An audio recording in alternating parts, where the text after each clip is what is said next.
নমস্কাৰ আৰু শুভ সন্ধিয়া অসমবাসী ৰাইজলৈ আজিৰ এই গুৰুত্বপূৰ্ণ দিনটোত আৰু এটা আনন্দৰ দিনটোত মই বহুত মোৰ শ্ৰদ্ধা আৰু অভিনন্দন জনাইছো আপোনালোক সকলোৱে ইতিমধ্যে অৱগত যে ভাৰতৰ এখন অন্যতম গুৰুত্বপূৰ্ণ প্ৰদেশ মহাৰাষ্ট্ৰত ভাৰতীয় জনতা পাৰ্টি আৰু ইয়াৰ মিত্ৰজোঁটে আজি হোৱা নিৰ্বাচনত নিৰংকুশ সংখ্যাগৰিষ্ঠতা লাভ কৰিবলৈ সক্ষম হৈছে।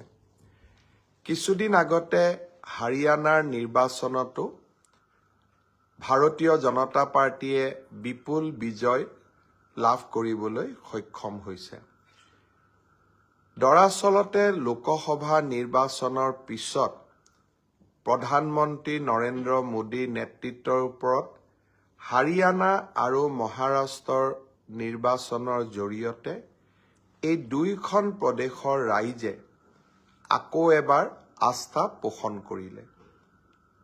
ভাৰতীয় জনতা পাৰ্টিৰ সমূহ কাৰ্যকৰ্তাৰ বাবে সেয়েহে আজিৰ দিনটো এক আনন্দৰ আৰু স্মৰণীয় দিন।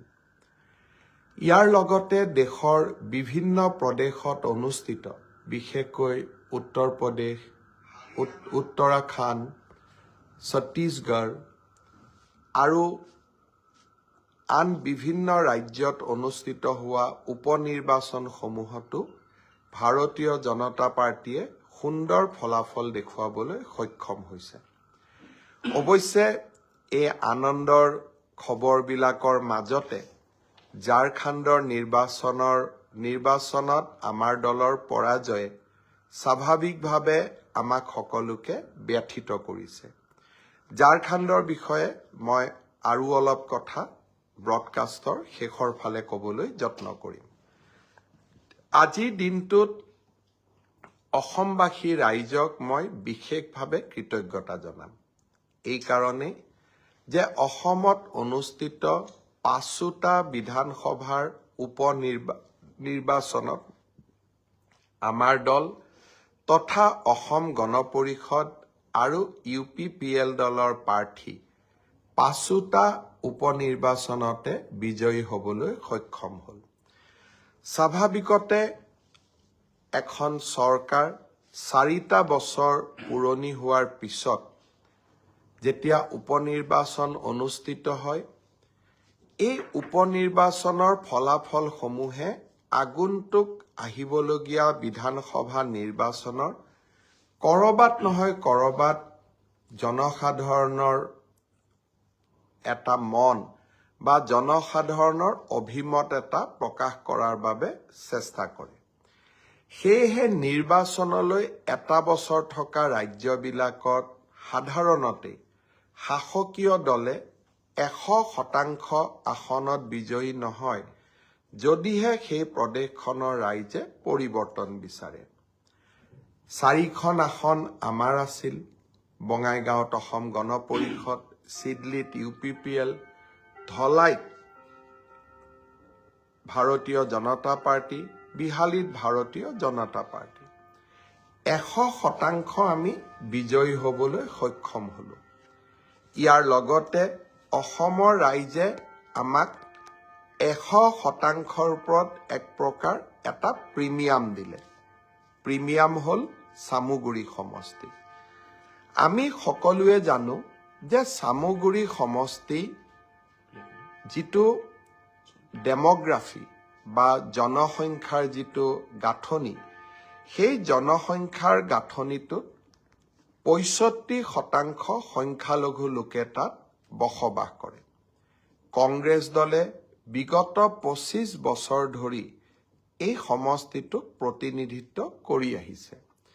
যোৱা লোকসভাৰ নিৰ্বাচনতো এই সমষ্টিটোৰ পৰা লোকসভাৰ সাংসদ হিচাপে প্ৰদ্যুৎ বৰদলৈ ডাঙৰীয়াই যথেষ্ট সংখ্যক ভোটত লিড ল'বলৈ সক্ষম হৈছিল। সেয়েহে নিৰ্বাচনৰ প্ৰাৰম্ভণিতে মোক কোনোবা সাংবাদিকে সুধিলে যে উপনিৰ্বাচনত আপোনালোকে কেইটা সিটত জিকিব, মই 4টা সিটত জিকিম বুলি উল্লেখ কৰিছিলোঁ কাৰণ চামুগুৰি সমষ্টি আমি জিকা সহসাধ্য নাছিলে। মই গৌৰৱ অনুভৱ কৰোঁ যে ভাৰতীয় জনতা পাৰ্টিৰ কাৰ্যকৰ্তাসকলে অক্লান্ত প্ৰচেষ্টাৰে চামুগুৰি সমষ্টিত আমাৰ দলৰ প্ৰাৰ্থী ডিপ্লু ৰঞ্জন শৰ্মাক বিপুল ভোটত বিজয়ী কৰে। চামুগুৰিৰ বিজয়ে অসমৰ ৰাজনীতিলৈ এটা বহু ডাঙৰ পৰিৱৰ্তন কঢ়িয়াই আনিব।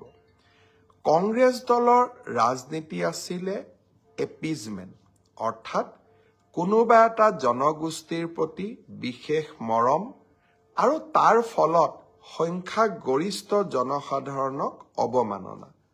ভাৰতীয় জনতা পাৰ্টিৰ নীতি হ'ল appeasement to none, justice to all, অৰ্থাৎ আমি সকলোকে ন্যায় প্ৰদান কৰিম কিন্তু কাকোৱেই আমি ভোট বেংকৰ দৰে ব্যৱহাৰ নকৰোঁ।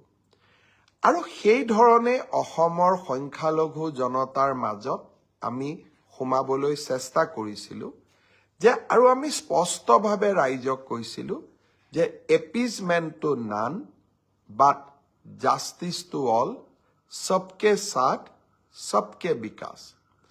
আজি চামুগুৰি সমষ্টিৰ সংখ্যালঘু জনসাধাৰণেও অভূতপূৰ্বভাৱে আমাক ভোটদান কৰিলে আৰু পৰম্পৰাগতভাৱে ভাৰতীয় জনতা পাৰ্টিক ভোট দি অহাসকলে আমাক পুনৰ এবাৰ আস্থা পোষণ কৰিলে।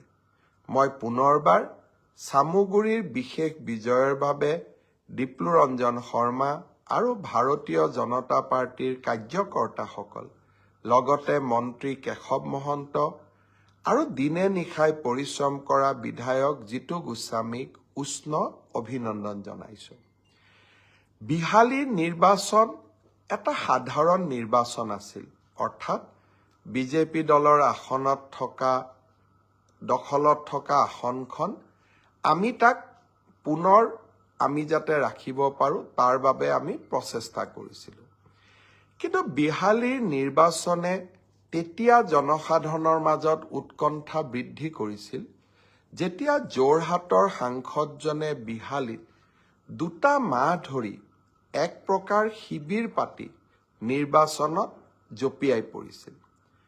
কংগ্ৰেছ দলৰ যিকোনো নেতাই কোনোবা সমষ্টিৰ প্ৰতি বিশেষ দৃষ্টি দিয়াটো আপাততঃ দৃষ্টিত মই ভুল বুলি নাভাবোঁ।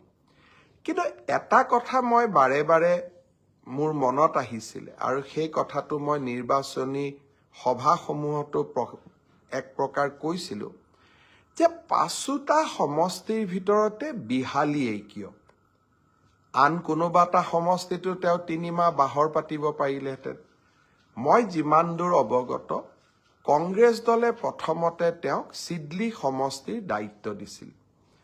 তেওঁ নিজে আবেদন কৰি চিডলি সমষ্টিৰ পৰা বিহালী সমষ্টিত তেওঁ নিজৰ দায়িত্বভাৰ লৈছিলে।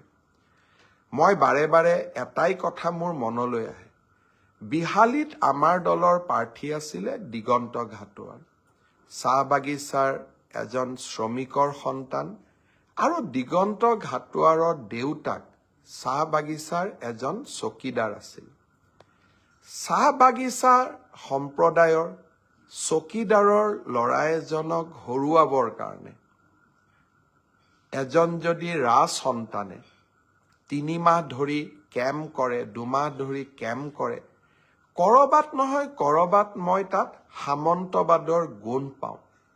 কৰবাত নহয় কৰবাত মই এনে প্ৰচেষ্টাৰ মাজেৰে চাহ বাগিচাৰ সমাজখনৰ প্ৰতি থকা তেওঁলোকৰ যি